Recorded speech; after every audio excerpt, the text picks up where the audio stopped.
రామ్, నువ్వు ఓడిపోయావు. రిజైన్ చేసే. శ్రీ, నువ్వు చెప్పింది నిజమేరా? వీడొక అద్భుతం. చెక్మేట్ చెప్పేంతవరకు ఆట అయినట్టు కాదు. చెక్మేట్. చలవడా, నీ టైం అయిపోయింది. ఇంకో 2 minutes టైం ఉంది సార్. ఇక్కడ కాదురా, ఈ భూమి మీద నీ టైం అయిపోయింది. నీ అపీల్ క్యాన్సిల్ అయింది. లాయర్ నీ కేసు నుంచి తప్పుకుంది.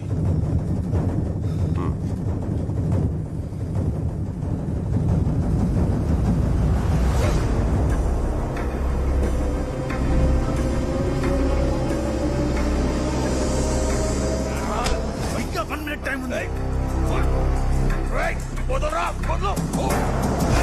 ఆడు QD5 చెక్. చంపేస్తాను రా ఇవాళ.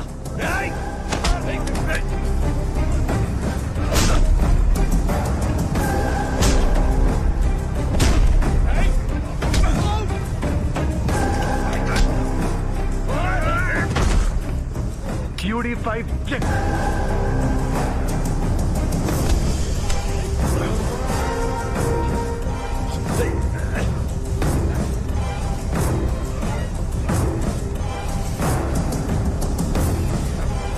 RC5 check.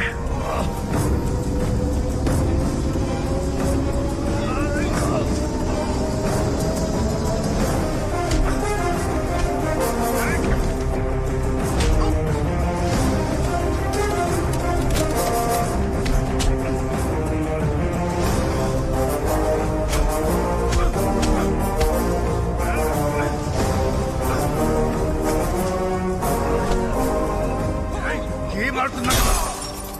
RD5 checkmate. చట్టపరంగా నాకున్న అన్ని దారులు మూసుకుపోయాయి. ఇప్పుడు నాకు మిగిలినది ప్రెసిడెంట్ గారి దగ్గర క్షమాభిక్ష కోసం పెట్టుకున్న అర్జీ.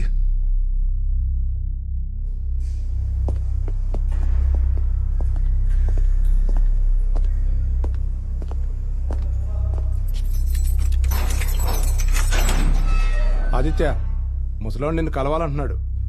3 నెలల నుంచి జైలు బయట తింటూ అక్కడే పడుకుంటున్నాడు. ఒకసారి వెళ్ళి కలవచ్చు కదా.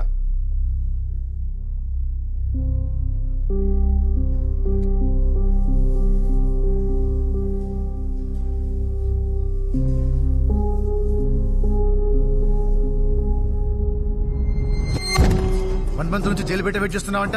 ఏంటి సంగతి? నిన్ను కలుద్దామని. చచ్చే ముందు కలవడానికి వచ్చావా?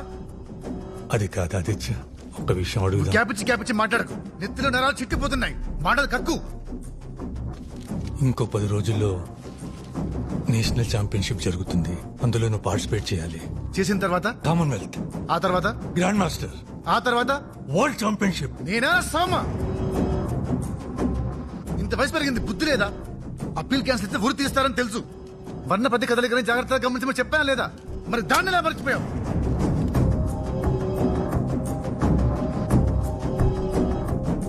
నువ్వు కృష్ణరామ అనుకుంటూ తీర్థయాత్రలకు వెళ్ళు. నా చావు నన్ను చావుని, నన్ను వదిలేయి. అలా మాట్లాడక ఆదిత్య, నీకున్న టాలెంట్ వేస్ట్ గా పోకూడదు. ఏరా ఎర్రా నీకు దుబాయ్ నుంచి నేనే పోతుంటే నా టాలెంట్ నా తొక్క అంటావేంటి? చావును తప్పించుకోలేనప్పుడు చచ్చిపోతు. నువ్వు లేకపోయినా నీ పేరు శాశ్వతంగా ఉంటుంది. నీలాంటి ప్లేయర్ మళ్ళీ పుట్టడాదిత్యా. నువ్వేం మాట్లాడుతున్నావో నీకు అర్థమవుతుందా? చచ్చేవాడిని నీ చివరి కోరిక ఏంటి అని అడుగుతారు, కానీ నువ్వు రివర్స్ లో నా కోరిక తీర్చేమని చచ్చేవాడిని అడుగుతున్నావు. అంటే నేను గేమ్ ఆడితే నీకు కోచ్గా మంచి గుర్తింపు వస్తుంది, నీ మీద పడ్డ మర్చిపోతుంది, అంతే కదా? అది కాదు ఆదిత్య. శవం మీద చిల్లరేరుకున్నట్టు అనిపించట్లేదా? ఆదిత్య, నిన్ను ప్రపంచానికి పరిచయం చేయాలని ఆశ తప్ప నాలో ఏ స్వార్థం లేదు. నా కోసం ఏమైనా వస్తే వృత్తి చేస్తారని చెప్పు.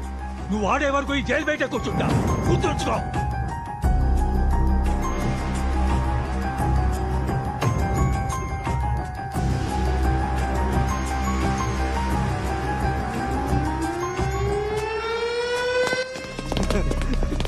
Hello boss, Vikram.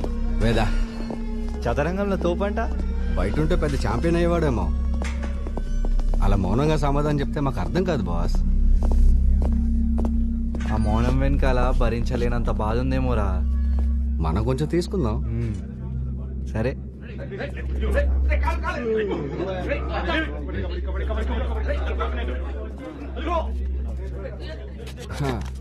నిన్ను ఇట్లా చూస్తా అంటే మనసుకు బాధగా ఉంది బాసు. 4 సంవత్సరాలు గోడల మధ్య ఉంటే అన్ని రోజులు ఇక్కడ ఉండే ఉద్దేశం మాకైతే లేదు బాసు. ఇక్కడి నుంచి పారిపోవడం నీకు మా గురించి తెలీదేమో, మేము ఇప్పటికే 5 సార్లు వారిపోయినాం. ఆ, అందుకే మీ ఇద్దరిని ఇక్కడికి పంపారు. అదే మరి దొరికిన ప్రతిసారి ఇదే సోలు చెప్తారు, కానీ మేము మాత్రం సక్సెస్ఫుల్ గా. किसी का मुस्कुराहटों पे हो निसार, किसी का दर्द ले सके तो ले उधार, जीना इसी का नाम है.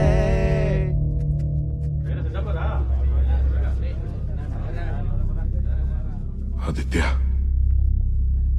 నేను వెళ్తున్నాను. ఇక్కడికి మాత్రం మళ్ళీ తిరిగి రాకు.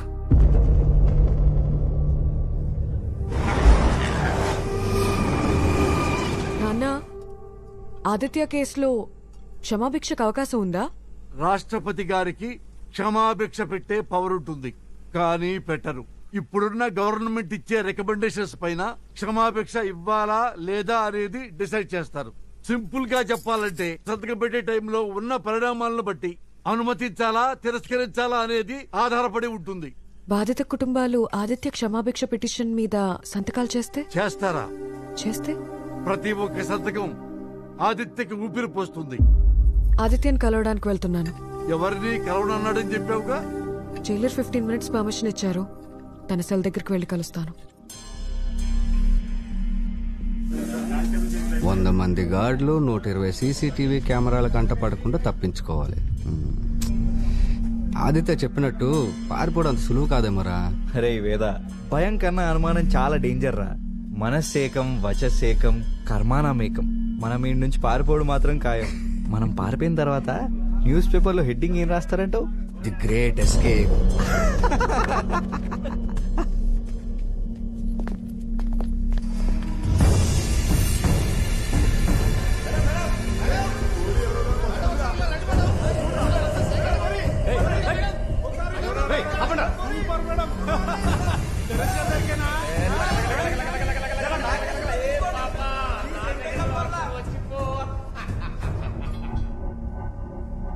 గెలవాలంటే అడుగు వేయాలి ఆదిత్య. చావే గమ్యం అని తెలిసి అడుగేసి ప్రయోజనం ఏంటి? అడుగేస్తే గమ్యం మారుతుందేమో. ఏం సాధించడానికి? నీ స్వేచ్ఛని.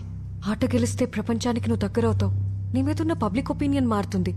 క్షమాభిక్ష తప్పకుండా వస్తుంది. మధ్యలో వదిలేసి వెళ్ళిపోయావు. ఇప్పుడు ఎందుకు వచ్చావు? యాత్ర. ఎన్ఐఏలో ఉన్న నా ఫ్రెండ్స్ ద్వారా ఆ 4 టెర్రరిస్ట్తో పాటు ఒక అమ్మాయి కూడా ఉందని తెలిసింది. తన పేరు యాత్ర కాదు, ఇజబెల్. చిన్న వయసులోనే జిహాద్ సిద్ధాంతం మీద ఇష్టం పెంచుకుంది. దాన్నే తన ఆశయంగా మార్చుకుంది. బాంబ్ బ్లాస్ట్ జరిగిన 2 రోజుల తర్వాత తను ఇజబెల్ పేరుతో దుబాయ్ వెళ్ళింది. నన్ను పట్టుకుంటే మళ్ళీ కేసుని రీఓపెన్ చేయొచ్చు కదా. 1 నెల క్రితం దుబాయ్లో ఉగ్రవాద స్థావరాల మీద దాడులు జరిగాయి. అక్కడ జరిగిన కాల్పుల్లో యాత్ర చనిపోయింది.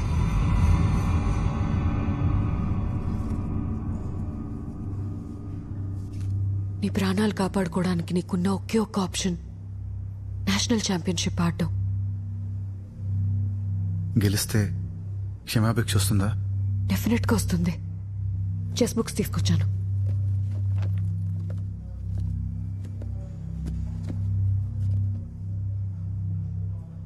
నువ్వు హోప్ లూజ్ అవ్వకు.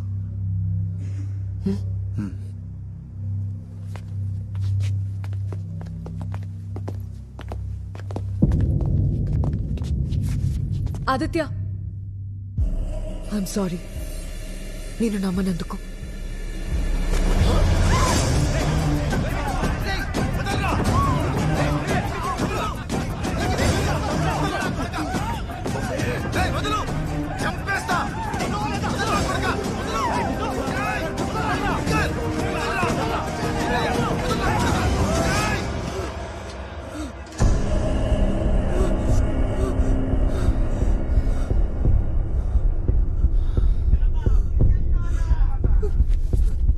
పదండి మేడం. చెప్పుతో కొట్టితే రక్తం కక్కుకొని చేస్తాం.